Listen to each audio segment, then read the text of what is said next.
Hello friends, মিঠুর পাকশালায় আপনাদের সবাইকে স্বাগত।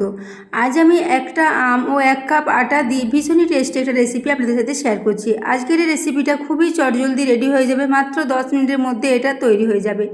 তো দেখুন, সেজন্য রেসিপিটা আজকে দেখে নিই। তো এই জন্য প্রথমে দেখুন একটা হিমসাগর আম নিয়েছি। আমটাকে এইভাবে একটু সাইডগুলো কেটে নিচ্ছি। এরপর আমের যে শাঁসের অংশটা সেটা একটা মিক্সির জারে নিয়ে নেব এবং আটির অংশটা রেখে দেবো। তো এইভাবে দেখুন আটির দুপাশে যে একটু অংশ আছে সেটাকে ওইভাবে একটু কেটে নিচ্ছি। তারপর পুরো আমের শাঁসটা একটা মিক্সির জারের মধ্যে নিয়ে নেব। তারপর এটাকে খুব ভালো করে পেস্ট করে নেব। তো আমের চারিদিকের অংশগুলো একটু কেটে পরিষ্কার করে নিচ্ছি। তো বন্ধুরা, আজকের এই রেসিপিটা ভীষণই সহজ পদ্ধতির একটা রেসিপি, খুবই চটজলদি এটা রেডি হয়ে যায়, একদমই সময় বেশি লাগে না এবং ভীষণ টেস্টি মতো রেডি হয়ে যায়। তো দেখুন, আমের পুরো শাঁসটা নেওয়ার পর এখানে নিয়ে নিলাম 2 বড় চামচ পরিমাণে চিনি। তো চিনিটা দিয়ে পর এটাকে মিক্সির জারে খুব ভালো করে ঘুরিয়ে এটাকে পেস্ট করে নিয়েছি। তো দেখতে পাচ্ছেন এটা খুব ভালো করে একটা পেস্ট তৈরি করে নিয়েছি। এরপর পুরো এই আমের পেস্টটা একটা পাত্রের মধ্যে নিয়ে নিচ্ছি। তো পুরো পেস্টটা দেখুন একটা পাত্রে নিয়ে নিচ্ছি। আপনারা যদি চিনি মেশাতে না চান সেক্ষেত্রে শুধুমাত্র আম দিয়েও রেসিপিটা তৈরি করতে পারেন। তো আমি এখানে নিয়ে নিচ্ছি এরপর 1 কাপ পরিমাণে আটা। আটাটা নেওয়ার পর এই মিক্সির জারটার মধ্যে যেটুকু আম লেগেছিল সেটার মধ্যে প্রায় 1/4 কাপ দুধ দিয়ে খুব ভালো করে মিক্সির জারটা পরিষ্কার করে নিয়েছি। এখানে দুধের পরিবর্তে আপনারা জলেরও ব্যবহার করতে পারেন, তবে যাতে টেস্টটা একটু ভালো হয় সেজন্য আমি এখানে দুধের ব্যবহার করেছি। তো দুধটা দেওয়ার পর খুব ভালো করে মিক্স করে নিচ্ছি। মিশ্রণটা খুবই ঘন করে রেডি করতে হবে, একদমই পাতলা করলে চলবে না। তো সেজন্য প্রথম অবস্থায় এটাকে মেখে নিচ্ছি। তো মিশ্রণটা এখন অনেকটাই ঘন আছে, এর সাথে আমি আবারও কিছুটা জল মিশিয়ে নেব। এরপর ওই মিক্সির জারটার মধ্যে আবার একটু জল দিয়ে এখানে কিছুটা জল মিশিয়ে নেব। তারপর একটা মিডিয়াম মতো ব্যাটার এখানে রেডি করব। ব্যাটারটা খুব আঠালো চটচটে টাইপের একটা ব্যাটার রেডি করব।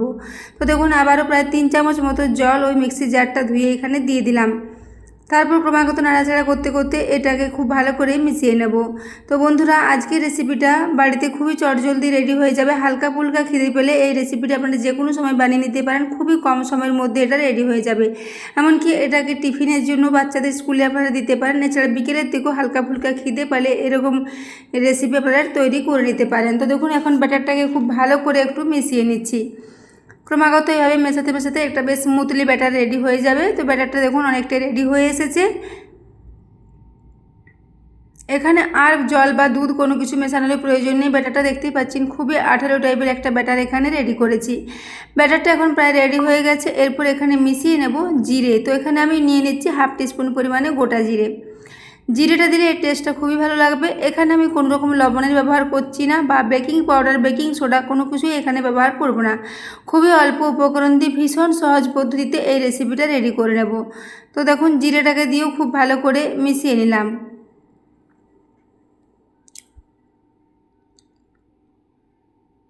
তো দেখুন, ব্যাটারটা খুব ভালো করে মিশিয়ে নিয়েছি। ব্যাটারের কনসিস্টেন্সিটা দেখেই বুঝতে পারছেন খুবই ঘন টাইপের একটা ব্যাটার এখানে রেডি হয়েছে।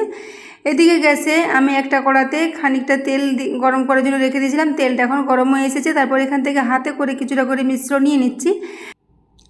আমি এটাকে হাতে করে এভাবে দিয়ে দিচ্ছি। মিশ্রণটা যেহেতু অনেকটা আঠালো বা চটচটে টাইপের মিশ্রণ হয়েছে, এটা চামচে করে দিতে একটু অসুবিধে হবে, সেজন্য হাতে করে দিলে এটা সুবিধা হবে। তো সেজন্য হাতে করে অল্প অল্প পরিমাণে মিশ্রণ নিয়ে এইভাবে একটু গোল গোল করে তেলের উপরে দিয়ে দিচ্ছি। তো বন্ধুরা, আজ আমি একটা আটা ও আম দিয়ে একটা বেশ মালপোয়া রেসিপি আপনাদের সাথে শেয়ার করেছি। সুজি বা চালের গুঁড়ো দিয়ে তো আমরা প্রায় মালপোয়া রেডি করে থাকি। এইভাবে একটু আটা দিয়ে এই রেসিপিটা অবশ্যই ট্রাই করবেন, এটাও কিন্তু খেতে ভীষণই ভালো লাগে। তো দেখুন, এরপর আমি এটাকে দিয়ে অল্প অল্প করে মিশ্রণ নিয়ে তেলের মধ্যে দিয়ে দিচ্ছি। এগুলো আমি খুবই কম তেলে একটু করে শ্যালো ফ্রাই করে নিয়েছি। আপনারা চাইলে ডুবো তেলেও এগুলোকে ডিপ ফ্রাই করেও ভাজতে পারেন। তো দেখুন, এরপর আমি কয়েকটা দিয়ে দিয়েছি এখানে। এইভাবে 2 ব্যাচে করে এগুলোকে রেডি করে নেব। এরপর এগুলোকে প্রায় 2 মিনিটের জন্য একটু লো ফ্লেমে একদিকটা ফ্রাই করে নিয়েছি। এখন দেখুন নিচের দিকটা খুব সুন্দর একটা লালচে কালার চলে এসেছে। এরপর এগুলোকে উল্টে নিচ্ছি। এইভাবে একটু উল্টে পাল্টে প্রায় 5 থেকে 6 মিনিট পর্যন্ত সময় নিয়ে একটু লালচে করে এগুলোকে ভেজে নেব, তাহলে উপরটা ভীষণই মুচমুচে মতো রেডি হয়ে যাবে। তো দেখুন, এরপর সবগুলোকে এইভাবে উল্টে নিচ্ছি। তো বন্ধুরা, আজকের রেসিপিটা আপনাদের কেমন লেগেছে কমেন্টে জানাতে ভুলবেন না, এবং রেসিপি ভালো লাগলে অবশ্যই চ্যানেলটি সাবস্ক্রাইব করে আমার পাশে থাকবেন এবং পাশে থাকা বেল আইকনটি অবশ্যই প্রেস করে রাখবেন। তাহলে আমি যে কোনো নোটিফিকেশানই ছাড়ি না কেন তো সবার আগে আপনার কাছে পৌঁছে যাবে। তো দেখুন এগুলোকে এরপর আবারও উল্টে নিচ্ছি। দেখুন এখন খুব সুন্দর একটা লালচে কালার চলে এসেছে দুদিকটাতে। এইভাবে এগুলোকে একটু লাল করে ভেজে নেব, তাহলে এগুলো উপর থেকে ভীষণ মুচমুচে মতো রেডি হয়ে যাবে। তো এরপর এগুলোকে আমি একটা পাত্রের মধ্যে তুলে নিচ্ছি, এক্সট্রা তেলটা ঝরিয়ে নেব, তারপর এগুলোকে একে একে একটা প্লেটের মধ্যে নিয়ে নিচ্ছি। এইভাবে এগুলোকে দু ব্যাচে করে রেডি করে নেব। তো প্রথম ব্যাচে 6টার মতো এখানে রেডি হয়ে গেছে, দ্বিতীয় ব্যাচে আবারও কয়েকটা দিয়ে এখানে রেডি করে নেব। তো দেখতে পাচ্ছেন দুদিকটাই খুব সুন্দর একটা কালার এসেছে এবং এগুলো হালকা হালকা ফুলেওছে, দেখতে খুবই লোভনীয় হয়েছে। এরপর এগুলোকে তুলে নিলাম। এরপর দ্বিতীয় ব্যাচে আবারও কয়েকটা দিয়েছিলাম, সেগুলো একইভাবে একটু উল্টে পাল্টে লালচে করে ভেজে নিয়েছি। দেখতে পাচ্ছেন দ্বিতীয় ব্যাচেরগুলো হয়ে গেছে। এরপর এগুলোকেও একটা প্লেটের মধ্যে তুলে নিচ্ছি। তো দেখুন এরপর একটা আপনাদের ভেঙে দেখিয়ে দিলাম। উপর থেকে ভীষণই মুচমুচে এবং ভেতরটা খুবই নরম, এগুলো ঠান্ডা হওয়ার পরও একই রকম থাকে।